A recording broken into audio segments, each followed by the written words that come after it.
Stay tuned for tonight's adventure with the Fat Man. Okay, here we go. Good morning, good afternoon, good evening. Whatever time of day it is, I hope it's good to be where you are because I'm really excited to be here today. My name is Baltimore Fats, and the Reeds have diplomatic immunity. Yeah! All right, guys, have fun. All right, so before we begin the tale of William Reed, nay, Mr. Emily McKim, there were two things that I noticed in the last video after I published it that I think need to be addressed. Right, and the first is that the Charter of the Forest was signed in 1217, which when you add that together becomes an 11. So bolstering the idea of forests as gateways, the way that Howard's Woods bolsters this idea with the 11s all over the place on the city plans, possibly reinforcing the idea that the Charter of the Forest could have just been a contract between the people and Janus, right? I don't know. But the other thing that I noticed was that when I was talking about Mrs. William Reed, nay Emily McKim, and mentioning that she could be like the high priestess of this coven, I mentioned that Sophia Catherine Howard Reed would have been the natural choice for that. But what I really hadn't factored in was her age. Right, she would have been about 70 at the time of these tableau parties. And just check out her birth date. I'm not sure that I did this before. Right, she was born on March 6th. Right, so we get 3 6s there. 1800, we get 3 6s there. Right, she dies on November 22nd, so you get a 33 there. And then check out all these 8s, right? 1880, aged 80. You know, again, we can get 3 6s out of that 18 if we wanted. I mean, it's just kind of interesting. So what I'm thinking is perhaps there was a changing of the guard, a passing of the torch, so to speak, between Sophia Catherine Howard Reed and Emily McKim. I don't know, that's just kind of the way Mud City is spinning it right now. All right, so with that out of the way, let's get to the story of William Reed, nay, Mr. Emily McKim, here played by William Zabka. All right, and he suffers a little bit from the Pennington effect, in that the gatekeepers don't give me much to go on with him personally. You know, I don't really know anything about him, you know, what he did for a living or anything like that. I'm sure he was a successful merchant or banker or lawyer or railroad executive, right? Because they were all some variation thereof, right? But for him, like with Billy the Kid before him, it's all about his family, which of course starts with him. So what we do know is that he's a Philadelphia native, right? Born June 7th, 1838. And he dies in Baltimore at the age of 69, January 30th, 1908. So just before Amy Darcy Wetmore publishes her articles, which is kind of interesting. But really, this is all the gatekeepers really kind of give me for him. And seeing that he's from Pennsylvania, that may eliminate him from that Reed family that I found that settled Maryland back in the early days of the Ark and the Dove. Right? So who knows? That could be the same family, but I certainly couldn't trace that through his father. And this is where the story starts to take off, with who his father was. So who was William Bradford Reed? He was from Philadelphia also, and I think it's interesting that father and son lived to be the same age, both dying at the age of 69. He was a lawyer, of course, right? And most of his career was spent as a politician, serving Pennsylvania and Philadelphia in various capacities as Attorney General, but also in the state Senate and as a member of the House of Representatives. But it's interesting to note that he starts his career after graduating from the University of Pennsylvania in 1825 at the tender age of 19 years old. He starts his career as private secretary to one Joel R. Poinsett. And this is really interesting because Joel Roberts Poinsett has a story that staggers belief. All right, so Joel Roberts Poinsett, he was an American physician and natural-born diplomat. I don't know what kind of physician he was, but his father was a wealthy doctor from South Carolina. And so afforded this life of privilege, Wiki is kind of vague about his education, saying that he's educated in Connecticut, most likely at one of those exclusive preparatory schools like Choate that Connecticut has. And I don't know if Choate was around in the 1790s or not. I didn't look that up, but, you know, and then it just says that he was educated in Europe, which is kind of interesting, given his future as a diplomat, right? Because whenever he graduates from whatever school it was that he graduated from, you know, he dabbles in law school a little bit at the request of his family, but decides he doesn't really like that and wants to travel, right? And you want to talk about a life of privilege. He gets to travel Europe and the East in full luxury. And so he leaves America at the age of 21 or 22 or something like that in the early 1800s, right? And by 1803, he arrives in Switzerland at the home of Jacques Necker and his daughter, Madame de Stael. Necker was the French finance minister from 1776 to 1781 under King Louis XVI and had been driven into exile by our old friend Napoleon. And this is what I was talking about this life of privilege, right? He just gets to travel to Switzerland and stay at the home of this guy, this exiled French finance minister. And his father is just a wealthy physician from South Carolina. I don't think so. There's more to that, right? Especially because, during his stay here with Jacques Necker, right, on one occasion, Robert Livingston, the United States minister to France, was invited for a visit while he was touring France and Switzerland. Poinsett was compelled to assume the role of interpreter between the deaf Livingston and the aged Necker, whose lack of teeth made his speech almost incomprehensible. Fortunately, Madame de Stael tactfully assumed the duty of translation for her elderly father. And now this is really an amazing story of diplomacy, right? Who knows what could have been exchanged here? Was sign language around in the early 1800s? Were there deaf people in Joel's family? How incomprehensible was Jacques Necker's speech? Could his daughter even understand him? This story is really unbelievable. And just the beginning of the wonder super diplomat power of Joel Roberts Poinsett, right? Because he continues on, and by 1807, he's in Russia dining with the Tsar, right? He stays at the palace. And Tsar Alexander attempts to entice Poinsett into Russian civil or military service, which is amazing because, at least according to the gatekeepers of Wiki, Joel Roberts Poinsett doesn't have any civil or military service. Yet Alexander I wants to recruit him? And according to the story, Poinsett was hesitant, which prompted Alexander to advise him to see the empire, acquire the language, study the people, and then decide. Right? And so Joel thinks about this and decides, what? I'd like to travel some more, right? Because that's what he does. He travels. And so with the expressed written permission of Tsar Alexander I, Joel Roberts Poinsett and his party take off on a tour of Russia in March of 1807, and they head straight for Tartaria. And I'm not even kidding. And so as I was saying, not kidding about Tartaria, here it is, written on this postcard. Tartaria, big secret. And because it's inherently dangerous to be traveling through Tartaria at this time, he adds to his crew, right? He picks up some security, but he also picks up this Persian merchant who was transporting young girls he had acquired in Circassia to Baku and harems in Turkey. Isn't that just a lovely addition to the crew? I'm sure they had lovely parties on the road here thereafter, right? And so with a strong Persian and Copic guard, they enter the realm of the Khan of Kuban. And so unfortunately, I couldn't find out anything about this Khan of Kuban, who he was, what he looked like, or anything like that. But apparently upon entering his realm, there's a problem with Joel Roberts Poinsett's party and some of their horses going missing. And so Joel requests a meeting with the Khan to demand the return of his horses, right? And the Khan is surprised by this because there are never any foreigners in his land. And of course, the Khan had never heard of the United States. And having these super wonder diplomat powers that he does, Poinsett did the best he could to answer all the questions Khan had. And in order to convey the greatness of the U.S., Poinsett spoke at length on its geography. And I love this, that the Khan referred to President Thomas Jefferson as the Shah of America. And so what we have here is Joel Roberts Poinsett pimping the American story, that Revolutionary War narrative in Russia, and who knows where else, while the War of 1812 is actively going on. I mean, that's really amazing. And moving forward, he activates his super wonder powers of diplomacy into his position as the first U.S. agent in South America, as first United States minister to Mexico. Right? He also serves as a member of the South Carolina legislature and in the House of Representatives.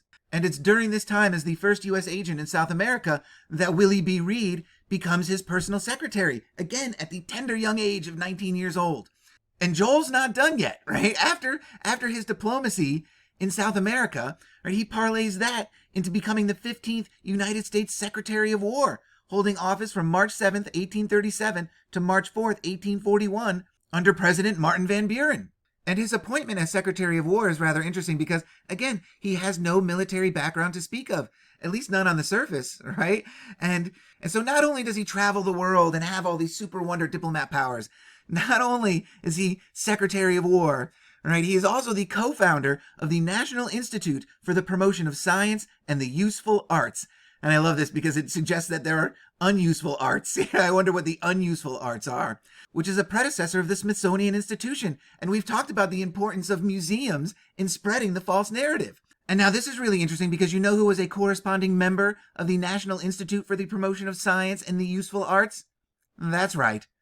Alexander Dallas Backy was.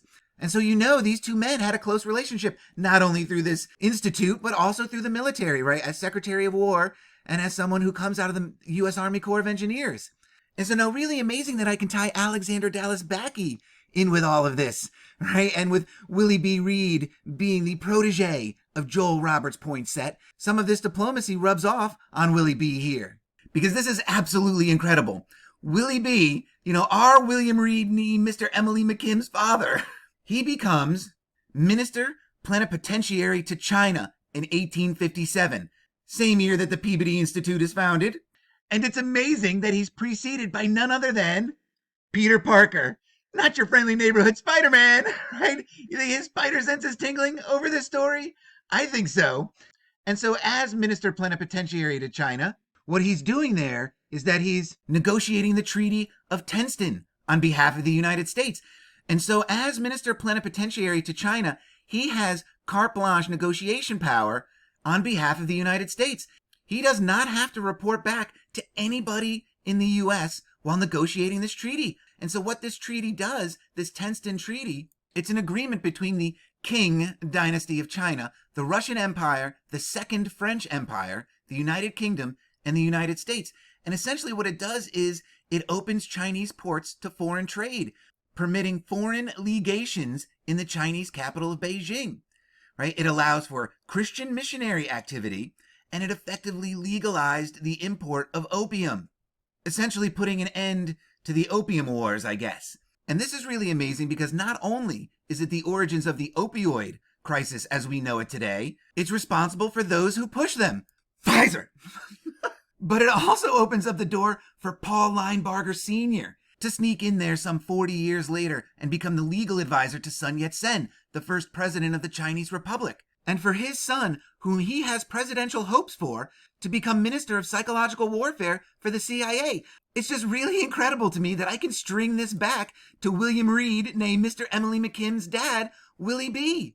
And just in case you wanted to know which side Willie B buttered his bread on during the Civil War, right, he was ostracized from the Democratic Party for his pro-Confederacy views, and he was going to be Jefferson Davis's lawyer if Jefferson Davis ever stood trial for his war crimes during the Civil War, which of course, these higher-ups like that, they never do stand trial, do they? And so sticking with that pro-Confederate theme right out of Baltimore and all the loyalism and things like that. But unfortunately, the gatekeepers don't give me anything about Willie B's father, our boy William's grandfather, but his great-grandfather, Willie B's grandfather, General Joseph Reed, originally from New Jersey, but he ends up as third president of Pennsylvania. And so before we talk about him as president of Pennsylvania, I want to talk a little bit about his early life, right? And so he was born in Trenton, New Jersey, son of Andrew Reed, a shopkeeper and merchant. Of course he was. And he gets his bachelor's degree from Princeton University in 1757, and soon after began a professional education under Richard Stockton. So not the only Reed to have a mentor, right? And this Richard Stockton is an interesting guy, right? He was a lawyer, Natch, right? And he serves on the board of trustees for Princeton for 26 years, I'm sure helping to shape their curriculum, right? Making it the Ivy League powerhouse school that it becomes, right? And he's a signer of the Declaration of Independence. Again, another guy famous for signing something. But he's also a diplomat. Go figure, right? 2 mentors, 2 diplomats. Can't be a coincidence. And as a diplomat, he meets with King George. In 1766 and 1767, he gives up his law practice for the purpose of visiting England, Scotland, and Ireland. But his fame preceded him. His fame in what? Being on the board of trustees at Princeton? A good lawyer? Because this is before the Declaration of Independence or anything that he signs. I mean, what is he famous for over in England? Right? And it says that he's received by the most eminent men of the kingdom. Right? And he has the honor of personally presenting to King George III an address of the trustees of the College of New Jersey, acknowledging the repeal of the Stamp Act. And his address was favorably received by the king. And just prior to the Revolutionary War in 1774, he drafts a plan for self-government for America, independent of Parliament, without renouncing the crown. And I wonder if this plan had a declaration and a constitution in it, right? But it says that the plan was not acceptable to the king. And I have to wonder, given the nature of the Mud City Paradigm Puzzle Tree narrative and how the Revolutionary War could be a staged thing, and I have to wonder if this rejection of the plan by the king is just a ruse, I don't know. Something to think about.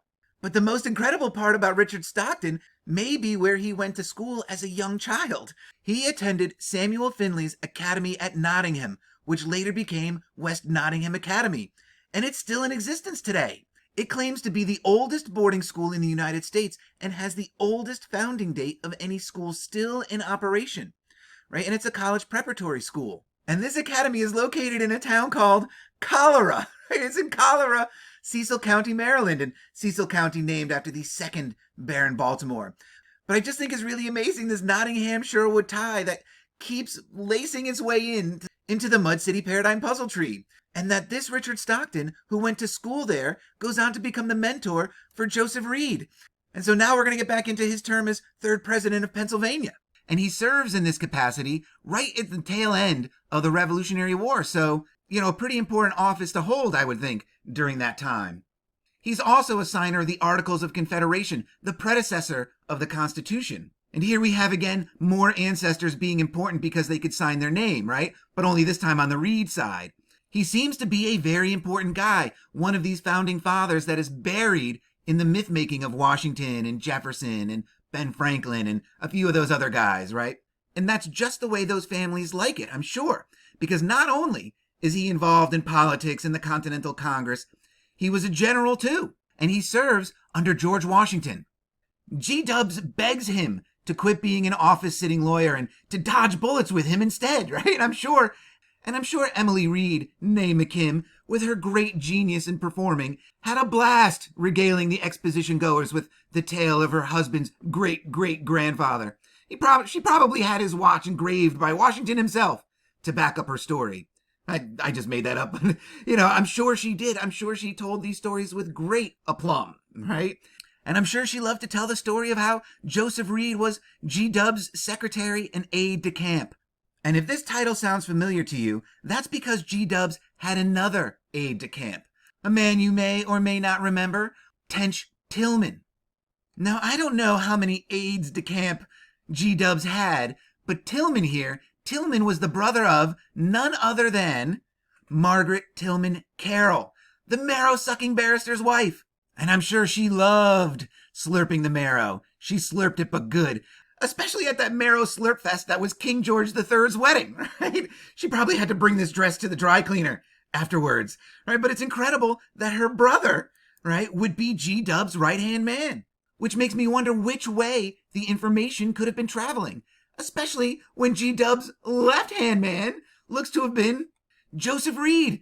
And we know just how proud of their ancestry the Reeds and their wives were, right? And the ties that can be brought back to the crown and high nobility between these two families.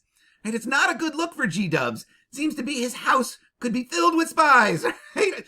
Maybe that's on purpose. Yeah, I don't know. And there could be a stronger possible connection between the Carrolls and the Reeds, because skipping a generation, the general's grandfather, William's great-great-great-grandfather, was one Joseph Reed of Carrifergus, Londonderry. Now there's a bunch that jumps out at me from this Genie entry. The first is, of course, the spelling. Right here, the last name is Reed, R-E-A-D. And he's known as Reed, R-E-E-D. So we see a switch in spelling here, which is nothing too unusual. We've talked about the vowel changes and whatnot in names before. But we do have another Reed in this story with that spelling. Could Mrs. William Reed, née Emily McKim, and Sophia Catherine Reed be related through marriage? Could their husbands be cousins or something? Or could they be the same person? Yeah, I don't know, but Mud City says that it's possible on both counts. And there's more, because William up here, his great-great-whatever, Reed, R-E-A-D, he was born in Carrifergus, Londonderry. All right, so now Londonderry is here, in the plantation of Ulster. And Londonderry plays a part in the saga of the Hidden Hand, and Joe Biden's maternal family has roots there. But I've looked into the plantation of Ulster enough to know that Carrifergus is not in Londonderry, right? It's in the county Antrim, over here on the coast. And so Carrifergus was founded in the late 12th century when Anglo-Norman knight John de Courcy invades Ulster, and he builds this castle. But King John, that guy again, he authorizes Hugh de Lacy to expel d'Orsay in the early 1200s. Right? And he's one of the signers of the Magna Carta, right? De Lacy, his was the name that was ringing bells, right? And so shortly after this coup, King John attempts to remove de Lacy as well. And I'm sure this had nothing to do with de Lacy's involvement in the Magna Carta, right? But now Mud City is definitely casting the de Lacy name into the Emily Reed Ney McKim sweepstakes, right? We have DeRose up here, right? Maybe Mr. Manners. We have de Lacy down here. And looking at it today, I don't know, it's kind of funny. This William Defore's kind of close to Fonz, right? With all the Happy Days connections. I don't know, that's kind of interesting. I failed to mention Robert de Vere here. He's an important name in the Mud City story. It hasn't really come up all that much. And again, we cannot forget the de Clares, who morph into the Audleys, who in turn evolve into the Touchés. And now the Touchés could connect to the Reeds through the fact that, and I use the term fact loosely, right, that as these things go, right, that Carrifergus was the seat of the Lords Lieutenant of Ireland during the plantation of Ulster. And it was held by Mr. Sir Arthur Chichester, who was Squiggy's boy at the time, right, Sir Robert Devereux, as was Roger Manners. And though the Touché story doesn't take place for another 25 or 30 years after Chichester is Lord Lieutenant of Ireland, Squiggy's best pal, of course, is Lenny. And so it's perhaps these past connections with Squiggy and with Ulster, right? And here they are together again. Who knows? Perhaps Lenny here could have used some of these Carrifergus connections that he may or may not have established under the Lord Lieutenant of Ireland, Chichester, in the name of his good friend Squiggy here, to spirit that royal bloodline baby out of England and into Ireland, right? And who knows, maybe into the possession of one of his nephews, William, Thomas, or Anthony Poe. And perhaps this royal baby starts a new bloodline called the Reeds, which would make Mrs. William Reed, née Emily McKim, every bit the queen that Mud City wants to make her. I don't know, but it's really incredible how this story of the ladies of the tableau party can bring itself back to the Poe story here, and perhaps even to the story of this royal missing bloodline baby. And we're not done yet, right? Because this Joseph Reed of Carrifergus, Londonderry, right, he's the patriarch of the Reed family that comes over to America. And where does he land in America? In Lynn, Massachusetts. Leaving his home in Carrifergus in 1671, he crosses the Atlantic to Massachusetts in a ship called the Arabella, and I love that name, right? And he lives in Lynn, and he was made a free man on May 11th, 1681. So indicating that he served a 10-year indentured servitude to whomever brought him over, right? And it's interesting that this happens in Lynn, of course, because Lynn is right next to Peabody, nay, Salem Village. So it's now conceivable that Joseph Reed knew the Peabodys, or their ancestors anyway. And not only that, when he leaves Lynn, right, he moves to a place called, right, Salem County, New Jersey. And I'm sure there are synchronicities there that can be lined up in another episode. I just can't do it. But it's absolutely incredible to me now that the story of the Reeds could overlap with the Peabodys. I mean, it's totally possible. And so this is where we're going to close out our story of William Reed, nay, Mr. Emily McKim.